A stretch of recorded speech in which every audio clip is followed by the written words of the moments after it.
Morning class, 8th, chapter number 10, Force and Friction. Student, we have discussed in previous lecture what is a force and effect of the force. So, what do you mean by the force? Push or pull. And we have also discussed the effect of force. So, what do you mean by the force? A force is a push or pull or both. You cannot see a force, but you can feel and observe the effect of the force. So, combination of push and pull, that is called force. And also, student, there are the many example of the force we have discussed also, and we have discussed also the effect of force. By applying the force, you can move an object from its state of rest or increase the speed of a moving object, decrease the speed of a moving object or to stop a moving object, change the direction and also change the shape of an object. Student, in this lecture we will discuss the type of force. So force can be further divided into the two forces,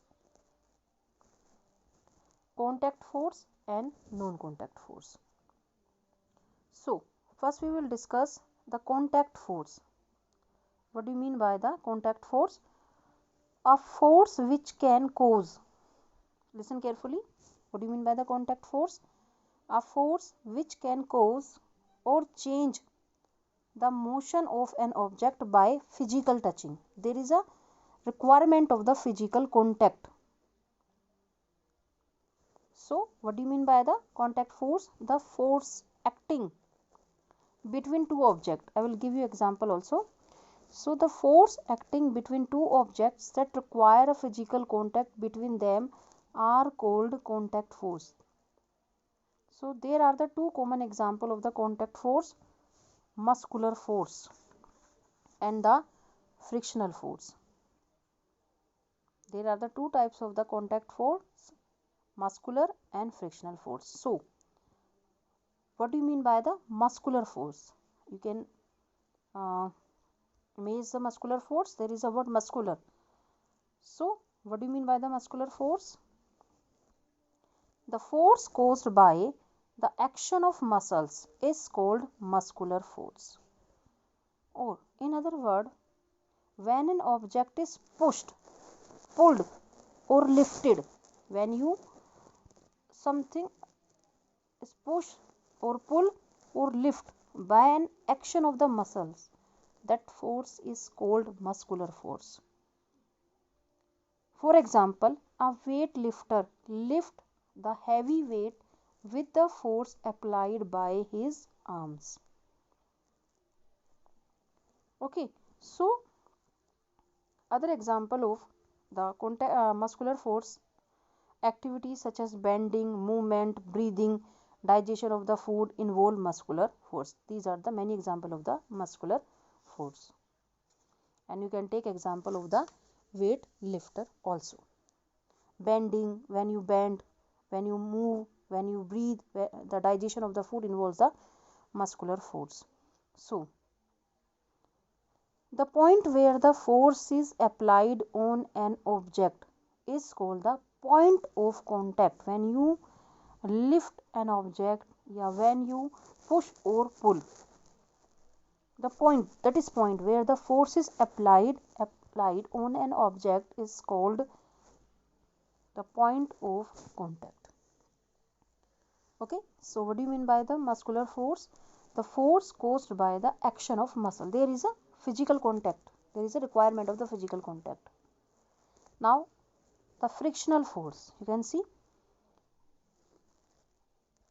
so you can say that the resistive force opposing the motion of an object that acts between the two objects in contact with each other is called frictional force. And the force responsible for changing the state of motion of an object is called friction. the resistive force or opposing the motion of an object. This force is applied the opposite of the motion of an object, and this force responsible for the changing the state of motion of an object is called friction. It always acts on all moving object in the direction opposite to the that type of the motion. Friction is also a type of the force, but it is the opposite of the force, and it arises due to the contact between the surfaces. It arises due to the contact between the surfaces. If these surfaces are rough, so what will happen? If there is a rough surface, what will happen? There is a more friction. If there is a surface are smooth, so what will happen? There is a less friction. So to reduce friction, the surface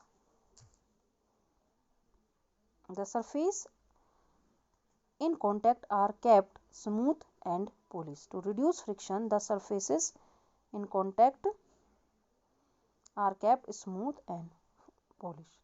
If their surfaces are rough, so there is a more friction.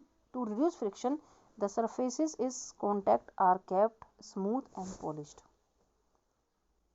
So we will discuss about the frictional force in details in later sections. There is a other topics also, friction, so we will discuss later. So it is easier to slide down ice than on grass is shown. So because friction is less on ice than on the grass, so it is easier to slide down in ice not than the grass. So this frictional force always oppose the motion. If there is a friction less, so the pushing force or applied force, the object move forward. If friction is equal to the pushing force, the object remains as the rest. If the contact force, because this force is act between the object, if force is same and the frictional force also same, so the object remain at rest. Okay, so I think you have understand about this contact force, muscular and frictional force. Now student, we will discuss the contact non-contact force. So non-contact, so there is no requirement of the physical contact, and these forces act a distance without any physical contact. So the types of the non-contact force are magnetic, electrostatic and the gravitational force. So first is a non-contact force is a magnetic force. If we talk about it, so in class 6 or 7th we have learnt also the force exerted between the two magnet or between a magnet and a magnetic material such as iron, nickel and cobalt is called magnetic force. What do you mean by the magnetic force? The force exerted by a magnet is known as a magnetic force.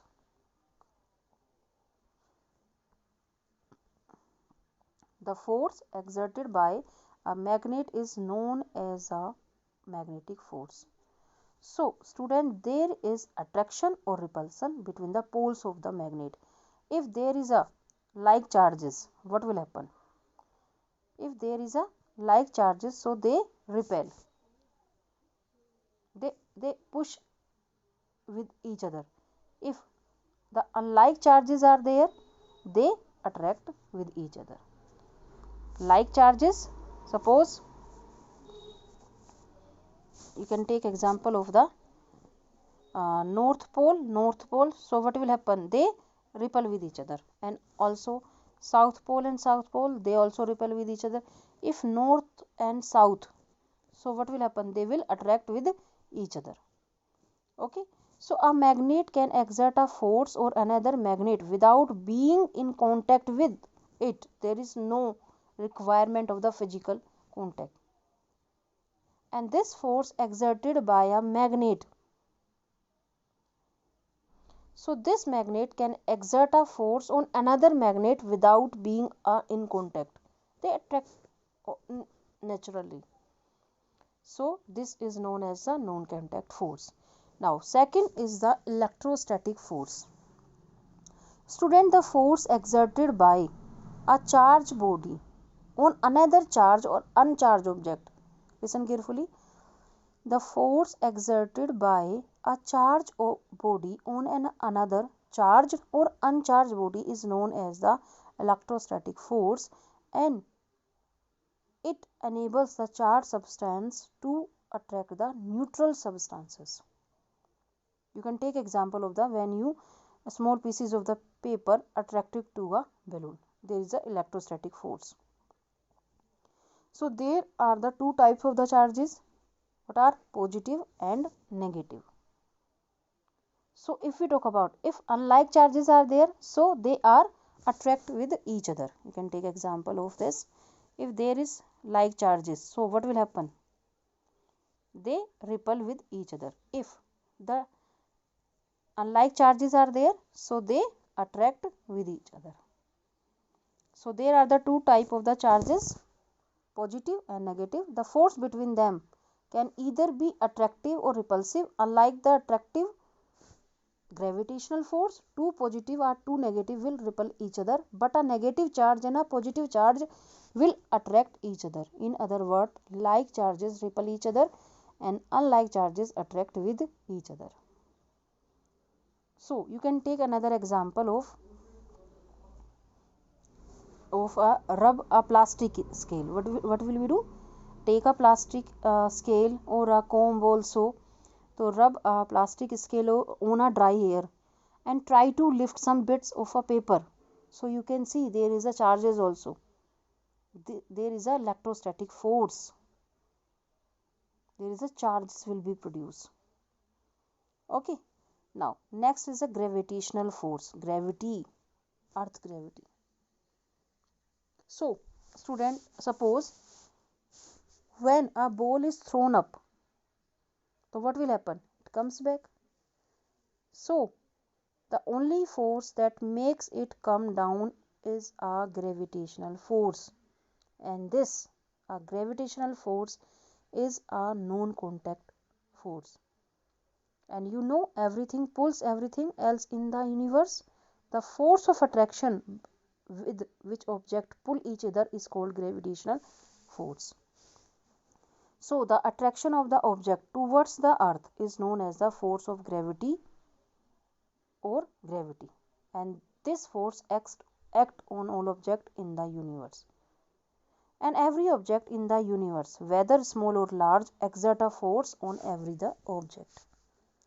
And you can take example of the solar system. Sun pulls the earth, and the gravitational force between them makes the earth move around the sun. And also gravitational force makes the moon move around the earth. So what do you mean by the gravitational force? Student, everything pulls around else in this universe, and the force of attraction with which objects pull each other is called gravitational force. So I hope you understand this non-contact force. So we have discussed today the types of the force, contact and non-contact force. And contact force are two types, muscular and friction. There is a contact, there is a physical contact is required, and in non-contact force there is a no need of physical contact. And these are the three types: magnetic, electrostatic and the gravitational force. So I hope you understand. In next lecture we will discuss the frictions, type of frictions, advantages and disadvantages and method to minimize the friction. So okay student, take care, bye.